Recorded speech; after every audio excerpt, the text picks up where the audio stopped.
Hi friends, आज हम बात करेंगे ऑनलाइन डिजिटल फ्रॉड के बारे में। आजकल ये बहुत आम हो चुका है। आपके अकाउंट्स में पैसे कब गायब हो जाते हैं पता ही नहीं चलता। और इससे बचने के लिए सबसे ज़रूरी बात है सावधानी, क्योंकि डिजिटलाइजेशन के इस युग में ना आपके काम तो बहुत आसान हुए हैं। आप चुटकियों में सारे काम यूं ही कर लेते हैं, लेकिन इस चुटकियों में काम करने के एवज में आपको कुछ कीमत भी चुकानी पड़ती है। हाईटेक ज़माना है, हर चीज़ हाईटेक हो चुका है। आप जितने आसानी से यहाँ से वहाँ किसी को भी पैसे भेज देते हैं या पैसे ले लेते हैं, उसी आसानी से इसी बीच में सेंध लगा के कोई ना कोई जो अननोन आदमी है, जो चोर है, हैकर है, वो आपके पैसे मार लेता है। तो आज का टॉपिक मेरा इसी चीज़ के लिए है कि हम इस ऑनलाइन फ्रॉड से कैसे बच सकते हैं। तो हम अपने पैसे तो अकाउंट में ही रखते हैं, और अकाउंट से हमने फ़ोन पे, गूगल पे, व्हाट्सअप पे, भीम पे, सारे यूपीआई मेथड हमने एक्टिव कर रखे हुए हैं, और हम जगह जगह इनसे पेमेंट भी करते हैं। तो सबसे पहले मैं अब बात करूंगा एटीएम के बारे में। एटीएम में आपको क्या क्या सावधानी बरतनी चाहिए। आप एटीएम कार्ड लेके जाते हैं तो सबसे पहले आपको चारों तरफ नज़र घुमा के देख लेना चाहिए कि एटीएम का जो चैम्बर है वो खाली है कि नहीं है, या कोई आदमी यदि खड़ा है, आप उसके पीछे लाइन में आए हैं तो वो निकल गया है कि नहीं निकला है। कई बार वो जो चोर या वो जो हैकर, वो जो बदमाश है, वो चुपचाप कार्ड अपना हटाता है और साइड में खड़ा हो जाता है कि सर आप कर लीजिए, आप कर लीजिए, मेरा कुछ प्रॉब्लम आ रही है तो मैं आपके बाद ट्राई कर लूँगा। बहुत केयरफुल रहना है। आपने कार्ड डाला, हो सकता है एटीएम मशीन के अंदर उसने कोई कार्ड का क्लोनर भी लगा रखा हो, जो आपकी पर्सनल इन्फॉर्मेशन, सारी जानकारियाँ जो है वो ले लेता हो, ऐसा भी हो सकता है। ठीक है, आप ट्रांजैक्शन करिए, पर याद रखिए वहाँ पे आपको ट्रांजैक्शन पूरा हो जाने के बाद कैंसिल बटन को कम से कम 3 बार दबाना है, ताकि वो आपके जो जो भी ट्रांजैक्शन है उसका पूरी तरह से एंड हो जाए। उसी ट्रांजैक्शन में वो कंटिन्यू ना कर सके, क्योंकि वो आपके वो ठीक पीछे या साइड में खड़ा हुआ होता है। उसकी नज़र होती है आपके पासवर्ड पे। यदि उसने आपका पासवर्ड देख लिया है, या यदि आपको ऐसा लगता है कि पासवर्ड के लिए खड़ा है या बहुत पास है वो, आप बिल्कुल ऑब्जेक्शनेबल है, आप कह दीजिए सर प्लीज़ पीछे चले जाइए। ये सावधानी आपकी बहुत ज़रूरी है। शर्माइए मत, तुरंत बोलिए कि आप पीछे खड़े हो जाइए या बाहर चले जाइए जम करके।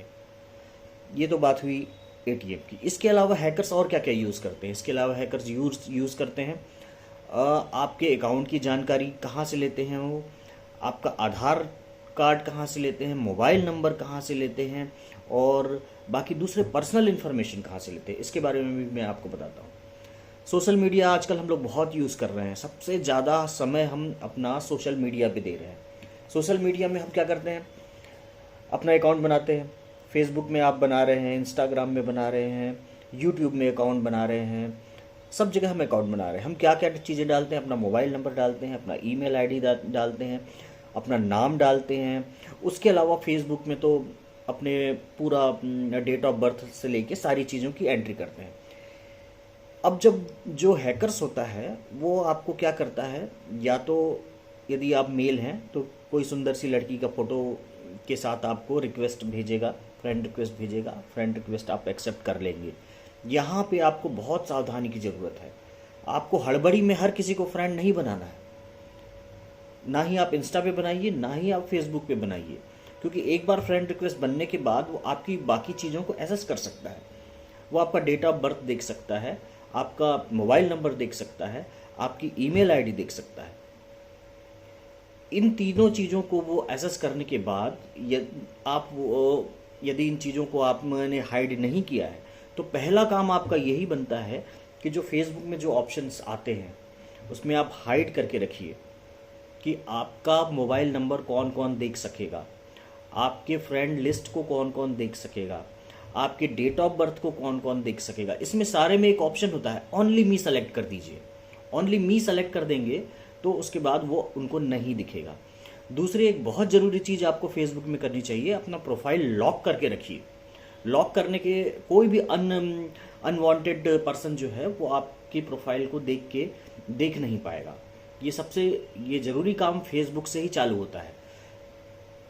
ये तो बात हो गई फेसबुक की। अब हम आते हैं कि जो जानकारी जहाँ से इकट्ठा कर रहा है, वो आपने वहाँ पे एक बैरियर लगा दिया कि भाई हर आदमी को मुझे जानकारी नहीं देनी है, मैं उसी को दोस्त बनाऊंगा जिसको मैं जानता हूँ। भाई राम किशन को आप जानते हो, उसका फ्रेंड रिक्वेस्ट एक्सेप्ट कर लो। मीना कुमारी को जानते हो, उसका फ्रेंड रिक्वेस्ट एक्सेप्ट कर लो। कोई भी बिना जानकारी के आदमी आपको रिक्वेस्ट भेजे, आप बिल्कुल एक्सेप्ट मत करिए। यहीं पे आप सबसे बड़ी गलती कर रहे हैं। अब मैं बात करूंगा अकाउंट की। आजकल नए लेवल की, हाई लेवल की ठगी चालू हो गई है। आपको पता भी नहीं चलता है कि कब आपका मोबाइल बंद हो जा रहा है और आपके अकाउंट से खाली रहते हैं पैसे।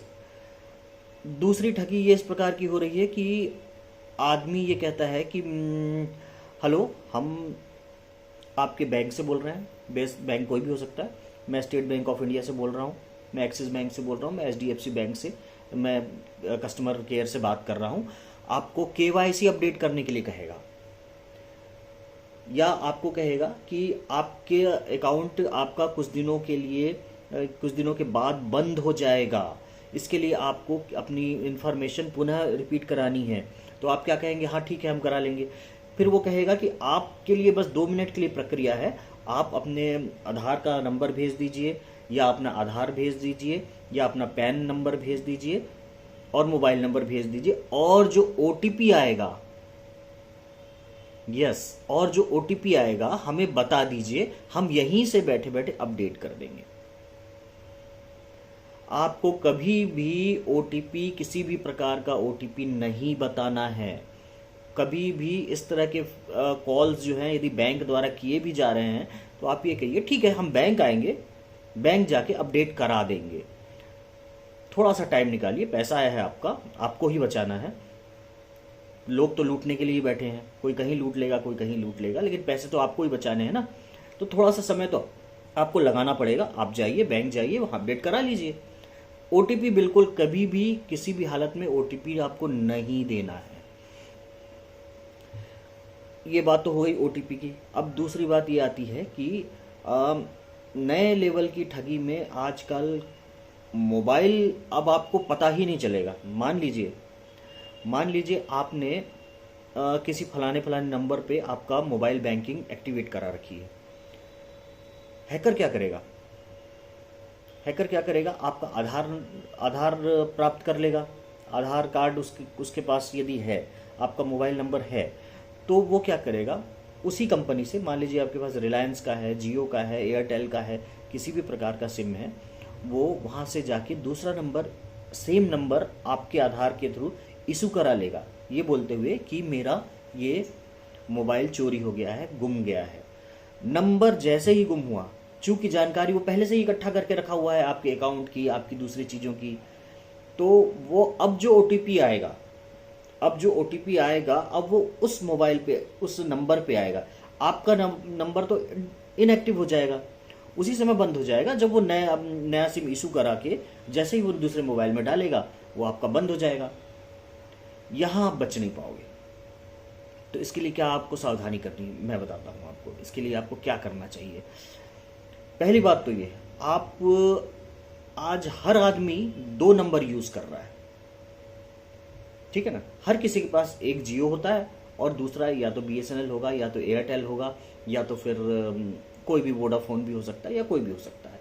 आप अपने बैंकिंग नंबर को डिस्ट्रीब्यूट मत करिए, उसको आप सिर्फ और सिर्फ बैंकिंग कार्यों के लिए रखिए, और जिसको डिस्ट्रीब्यूट करना है वो दूसरा नंबर रखिए। उसको सब जगह व्हाट्सअप चलाइए, उसमें उसको फेसबुक में डाल दीजिए, उसको इंस्टा में डाल दीजिए, उसका यूज़ हर जगह करिए। पर अपने अकाउंट वाले जिस पे आपकी OTP आते हैं, जिससे आपका ट्रांजैक्शन लिंक्ड है, उस नंबर को आप कम से कम यूज़ करिए। यहाँ आप थोड़ी सी सावधानी करेंगे तो यहाँ आप बच सकते हैं, पर सावधानी आपको शुरू से ही करनी पड़ेगी। ये 2 सिम आप जरूर रखिए, इससे काफ़ी हद तक आप बच जाएंगे। नंबर आपका निकलेगा भी वहाँ से, जहाँ भी आपका हैकर बैठा है, आपका चोर बैठा है, वो आसानी से प्राप्त नहीं कर पाएगा, क्योंकि यदि आपने कोई फेसबुक में नंबर डाला है, कोई इंस्टा में नंबर डाला है, तो वो नंबर आपको दूसरा मिलेगा, उसको उस नंबर से वो खोजता रहेगा, उसको कहीं अकाउंट लिंक नहीं मिलेगा।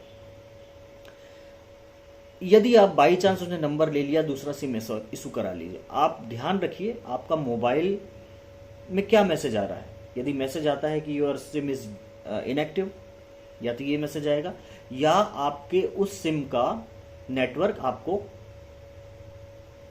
गायब मिलेगा। यदि नेटवर्क गायब है, मतलब क्लियर कट है कि आपके सिम को किसी और सिम बना के चालू कर लिया गया है, तुरंत एक्टिव हो जाइए। या तो यदि आपका जियो का सिम है तो आप जियो के दूसरे कस्टमर अपने एरिया में जो हैं, आसपास से साथी हैं, उनका नेटवर्क चेक करिए क्या उनका भी नहीं है। यदि वो भी सेम समय पे और भी लोगों की गायब हैं तो इट्स ओके, ये एक नेटवर्क की प्रॉब्लम हो सकती है। तो ऐसे समय में आपको क्या करना है कि ऐसे समय में आपको तुरंत अपने ट्रांजैक्शन बंद करवाने होंगे। बार बार मिस कॉल आएगा आपके पास, मिस कॉल आएगा किसी एक ऐसे नंबरों से आएगा, क्योंकि ये नंबर जो होते हैं वो नॉर्मली कहीं भी ट्रेस नहीं किए जा सकते। जो हैकर्स होते हैं वो इंटरनेट का प्रयोग करते हैं इन नंबर्स को, ताकि ट्रेस नहीं किया जा सके। ये किसी भी जगह रजिस्टर्ड नहीं होते हैं ये नंबर, आप उनको एक बार पकड़ा नहीं जा सकता, आसान नहीं है। और वो किस कोने में बैठ के ये काम कर रहा है ये भी बहुत मुश्किल है। ये तो हो गई सिम से रिलेटेड चीज़ों से बचने के लिए। अब दूसरी जो चीज़ सावधानी है, मैं तो ये कह रहा हूँ पैसा आपका है, आप जगह जगह कार्ड लेके पेमेंट मत करिए। अब ये आदत बदलिए। आप एक बार एटीएम जाइए, बैंक जाइए, कैश निकालिए और कैश में ट्रांजैक्शन करिए। ये ज़रूर थोड़ी सी तकलीफ है, पर ऐसे करने से आप काफ़ी हद तक बचे रहेंगे। हो सकता है आज के डेट में अपन तो सिर्फ सुन रहे हैं अभी कि वहाँ उत्तर प्रदेश में किसी के साथ हो गया, दिल्ली में किसी के साथ हो गया। हो सकता है आप सुनोगे कि आपके शहर में किसी के साथ हो गया, आपके पड़ोस में किसी के साथ हो गया। ये बहुत कॉमन होने वाला है।